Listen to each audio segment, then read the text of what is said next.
HOA entered my property without consent. I activated perimeter alarms and night vision drones. What would you do if you caught your HOA sneaking onto your property in the dead of night, armed with drones and a vendetta? That's exactly what happened to Marcus Reed, a quiet software engineer living in the upscale Willow Creek gated community. One humid summer night in 2025, Marcus's high-tech security system blared to life, revealing a shocking intrusion that would unravel a web of overreach, lies, and sweet justice. It started with a faint buzz, barely audible over the cicadas. Marcus, working late in his home office, glanced at his security app. His perimeter alarms, rigged with motion sensors along his 1-acre lot, were flashing red. Night vision cameras revealed two figures creeping through his backyard, one holding a tablet, the other guiding a small drone with glowing red lights. His heart raced. These weren't burglars. They wore reflective vests stamped with Willow Creek HOA. The nerve. No notice, no consent, just a midnight invasion. Marcus had clashed with the HOA before over his solar panels, which they deemed unsightly. But this was a new low. Why were they here and why now? Fury surged through him, but Marcus was no hothead. He activated his own drone's 3 state-of-the-art models equipped with night vision and live streaming capabilities. As his devices hummed into the air, he grabbed his phone and dialed the local sheriff's non-emergency line, reporting a trespass. Then he sat back and watched the show. His drones captured crystal-clear footage. The HOA duo, led by Karen Whitaker, the notorious board president, was inspecting his fence line, their drone hovering suspiciously close to his shed. Marcus's cameras caught Karen muttering about violations and evidence. Violations? He'd followed every rule to the letter after their last spat. This felt personal. The truth began to emerge as Marcus pieced together the HOA's motives. Karen, a retired realtor with a knack for power trips, had been gunning for him ever since he'd challenged her at a board meeting 6 months earlier. He'd called out her selective enforcement, how her cronies got a pass for gaudy lawn ornaments while he was fined for a barely visible satellite dish. The room had erupted in applause, humiliating her. Now, it seemed, she was retaliating, using the HOA's new security drones to dig up dirt. Marcus later learned from a neighbor that Karen had bragged about using drones to keep troublemakers in line, citing a vague clause in the bylaws about community standards. But trespassing at 1 a.m.? That was a bridge too far. The confrontation kicked off when Marcus's floodlights snapped on, bathing his yard in blinding white. Karen froze, her drone wobbling as she fumbled with the controls. "Who's there?"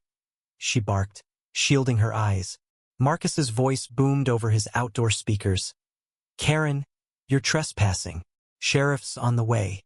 Smile for my cameras." Her accomplice, a nervous board member named Greg, stammered, "We're just doing inspections." Marcus's drones buzzed closer, their red recording lights glaring.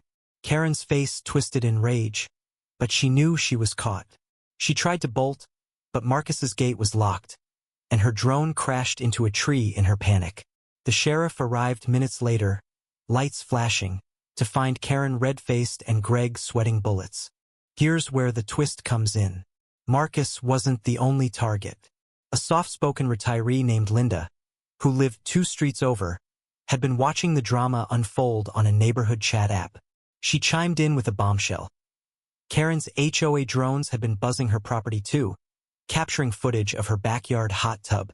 Linda, a former lawyer, had already filed a complaint with the state's privacy board, citing Florida's drone surveillance laws, which prohibit recording private property without consent. Her evidence? Screenshots from her own security cameras showing the HOA's drone hovering over her fence. The app exploded with outrage as other neighbors shared similar stories, drones at odd hours, unannounced inspections, and Karen's smug denials at board meetings.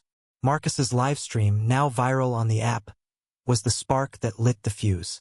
Karen's empire began to crumble as the sheriff questioned her. She claimed the HOA had easement rights to inspect properties, but Marcus was ready. He'd studied the bylaws and knew the HOA required 48-hour notice for inspections, which Karen hadn't provided. The sheriff, unimpressed, cited her for trespassing and confiscated the crash drone as evidence. Marcus handed over his footage, which showed Karen's drone flying below 350 feet over his property, a clear violation of California's civil trespass laws. Greg, desperate to save himself, spilled the beans.